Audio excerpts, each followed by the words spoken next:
আসসালামু আলাইকুম ওয়া রাহমাতুল্লাহি ওয়া বারাকাতুহু ওয়া বাশশিরিস সাবিরিন। ধৈর্যশীলদের সুসংবাদ দাও। সূরা বাকারা আয়াত 155। আপনি কি এখন কষ্টে আছেন? হয়তো হারিয়েছেন প্রিয় কিছু, অথবা প্রিয় কোনো মানুষকে। মানুষ আপনাকে ভুলে গেছে, আপনি একা হয়ে গেছেন একেবারে। তবু ধৈর্য ধরে থাকুন, কারণ হতে পারে এই মুহূর্ত থেকেই আল্লাহর পরিকল্পনা আপনার জন্য শুরু হয়ে গেছে।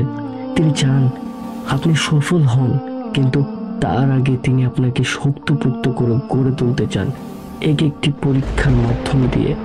এই ভিডিওতে আমরা জানব ধৈর্যের গুরুত্ব, পরীক্ষার মাধ্যমে আল্লাহর পরিকল্পনা, আর সফলতার পথে ধৈর্যের পুরস্কার। সফলতার আগে আল্লাহ তার বান্দাকে দেন 5টি বড় পরীক্ষা।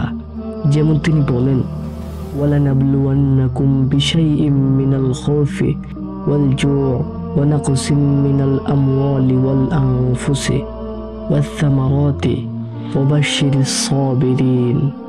আমি অবশ্যই তাদের পরীক্ষা করব ভয়, ক্ষুধা, সম্পদ, জীবন ও ফসলের ক্ষতি দিয়ে, আর সুসংবাদ দাও ধৈর্যশীলদের। সূরা বাকারা আয়াত 155। এই পরীক্ষাগুলো একজন ঈমানদারকে ভেঙে ফেলে না, বরং তাকে বানায় আরো দৃঢ়, আরো উচ্চ মর্যাদার আল্লাহর প্রিয় বান্দা হিসেবে গড়ে তোলেন। তাহলে আসুন শুরু করি আল্লাহর নূরের আলোয়, যে আলো অন্ধকার ভেদ করে হৃদয়কে পথ দেখায় সরাসরি রবের দিকে। একাকিত্ব কিন্তু আত্মার প্রশান্তি। হঠাৎ করে দেখবেন সবাই দূরে চলে যাচ্ছে, প্রিয়জন মুখ ফিরিয়ে নিচ্ছে, বন্ধুরা হারিয়ে যাচ্ছে, তবুও অদ্ভুত এক শান্তি ঘিরে ধরে আপনাকে। আপনি কাঁদছেন, তবুও অভিযোগ নেই কারো বিরুদ্ধে। আয়াত ওয়ালিয়ুল্লাযীনা আমানু, আল্লাহ ঈমানদারদের অভিভাবক। সূরা বাকারা আয়াত 2257। একাকিত্ব তখনই আশীর্বাদ, আমাদের জন্য কল্যাণকর, যখন আল্লাহ আপনাকে নিজের করে নিতে চান। 2, দুনিয়ার মোহ হারিয়ে যাওয়া হৃদয় থেকে। আগে যা ছিল আপনার স্বপ্ন, টাকা, খ্যাতি, নাম, চাকরি, সবকিছুর প্রতি আগ্রহ কমে যায়। আপনার মন খুঁজে শুধু আল্লাহকে, মন চাই রুহানিয়াত, চাই ইবাদত।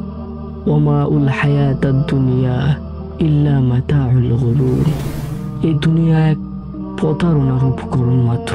আল্লাহ তখন আপনাকে দুনিয়ার মহল থেকে তুলে আনছেন, আখিরাতের দিকে টেনে নিচ্ছেন। 3, সাহায্য করছেন বিনিময় ছাড়াই।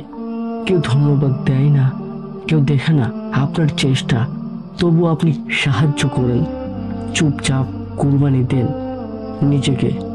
ইন্নাল্লাহা লা ইউযীউ আজরাল মুহসিনিন। আল্লাহ ঈমানদারকারীদের পুরস্কার নষ্ট করেন না।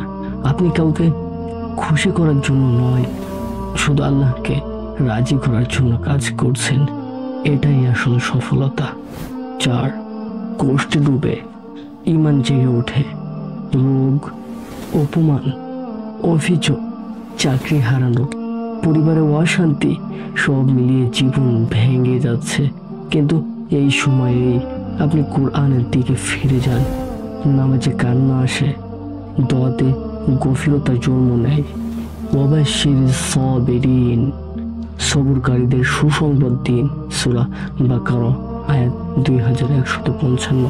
আল্লাহ আপনার হৃদয় খুলে দিয়েছেন তার জন্য, তার প্রতি ফিরে যাওয়ার জন্য। 5, হারানোর পর আসল পাওয়া। আপনি কিছু হারান, একজন প্রিয়জন, একটি সুযোগ, একটি স্বপ্ন। আপনি ভেঙে পড়েন, কিন্তু সময়ের সাথে বুঝতে পারেন আল্লাহ তার চেয়েও ভালো কিছু রেখেছিলেন। ফাইন্না মাআল উসরি ইউসরা, নিশ্চয় কষ্টের সাথে সহজতা রয়েছে। আপনি যা হারিয়েছেন তা নয়, আল্লাহ যা দিয়ে দিবেন তাই আপনার আসল প্রাপ্তি। এই 5টি পরীক্ষার মাঝেই আল্লাহ গড়ে তোলেন বান্দাকে। সফলতা শুধু ব্যক্তিত্ব নয়, সফলতা হলো যখন আল্লাহ আপনাকে নিজের বান্দা বানিয়ে নেন। ইন্না রব্বি লাতীফুল লিমা ইয়াশা।